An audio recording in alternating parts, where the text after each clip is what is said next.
Hello అండి. నమస్తే. Welcome to my channel Andhra వాళ్ళ రుచులు. ఈరోజు మన ఛానల్‌లో చూపించబోయే రెసిపీ ఏంటంటే గోబీ పకోడీ అండి. అన్నంలోకైనా, పప్పులోకైనా, రసంలోకైనా సైడ్ డిష్‌గా చాలా బావుంటుంది. ముందుగా నేనైతే ఒక చిన్న సైజ్ గోబీని తీసుకున్నానండి. దానికున్న కాడలను, ఆకులను తీసేసి ఇలా చూపించిన విధంగా మనం గోబీని సన్నగా ముక్కలుగా కట్ చేసుకోవాలండి. అలాగే చివరనున్న కాడలు కూడా కొంచెం కట్ చేసేయాలండి. ఇప్పుడు దీన్ని వాష్ చేయడానికి మరుగుతున్న వేడి నీళ్ళలో ఈ గోబీను అలా వదిలేసి ఒక 5 నిమిషాలు ఉంచాలండి. ఆ తర్వాత గోబీ సన్నగా కొంచెం ముడుచుకున్నట్టు మెత్తగా అవుతుందండి. అప్పుడు ఆ గోబీని తీసి ఒక గిన్నెలోకి ఇలా చూపించిన విధంగా ట్రాన్స్ఫర్ చేసుకోవాలండి. ఇప్పుడు ఆ గోబీ ముక్కల్లో ఒక కప్పు శనగపిండి యాడ్ చేసుకోవాలండి. అలాగనే అర టీ స్పూన్ పసుపు, సరిపడా ఉప్పు యాడ్ చేసుకోవాలి.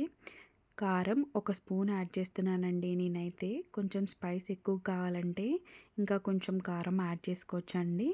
ఇప్పుడు దీన్ని మనం కలుపుకోవాలి. వాటర్ యాడ్ చేయకుండా ఈ మిశ్రమాన్ని ముందు మనం కలుపుకోవాలండి. తర్వాత కొంచెం వాటర్ యాడ్ చేసి మళ్ళీ పకోడీ మిశ్రమంలా కలుపుకోవాలి. ఇప్పుడు పొయ్యి మీద బాండీ పెట్టి ఆయిల్ హీట్ అయ్యాక ఈ గోబీ ముక్కలను ఇలా చూపించిన విధంగా మెల్లగా ఆయిల్లోకి ఇలా వదులుకోవాలండి. డీప్ ఫ్రై చేయడానికి మనం హై ఫ్లేమ్లో పెట్టకూడదండి. మీడియం ఫ్లేమ్లో పెట్టి ఇలా చూపించిన విధంగా గోల్డెన్ బ్రౌన్ వచ్చేదాకా గోబీ ముక్కలను మనం వేగించుకోవాలండి.